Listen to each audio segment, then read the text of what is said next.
يعني أكيد قيادة العمليات المشتركة تعمل على ملف الحدود، وهذا الملف مهم جدا بالنسبة لها بعد أن طبعا أمنا الحدود العراقية السورية. هناك عمل كبير باتجاه الحدود العراقية التركية، وخصوصا بعد توجيه رئيس الوزراء القائد العام للقوات المسلحة بأن يكون هناك نشر لقواتنا على قوات حرس الحدود على الخط الصفري. طبعا كان هناك عندنا عمل كبير مع الإخوان في البيشمركة، وكان هناك أيضا عقد اجتماعات بين وزير داخلية الحكومة الاتحادية ووزير داخلية إقليم كردستان بحضور نائب قائد العمليات المشتركة وقائد البيشمركة. أيضا هناك عمل كبير باتجاه الحدود العراقية الإيرانية من خلال تأمينها وعمل سدة في هور الحويزة لتمنع التسلل وكذلك وقف التهريب. زيادة في عدد حرس الحدود خصوصا في المنطقة الأولى تابعة إلى إقليم كردستان، تعزيزهم بإمكانيات وقدرات تمكنهم من القيام بعملهم.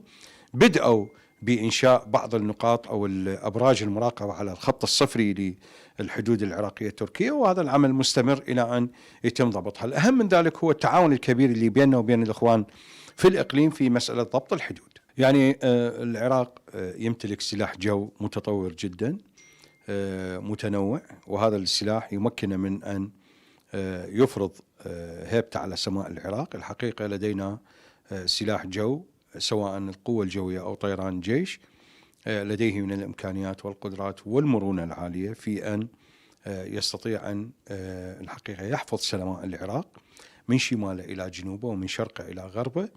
أكيد طائراتنا متطورة وإمكانياتنا وقدراتنا عالية وتستطيع أن تلاحق أي اعتداء يحصل على بلدنا. لذلك نحن نأمل في هذه السنة أن يتطور هذا السلاح وأن تكون هناك أيضا طائرات أخرى من خلال التخصيصات المالية اللي تمنح للبلد.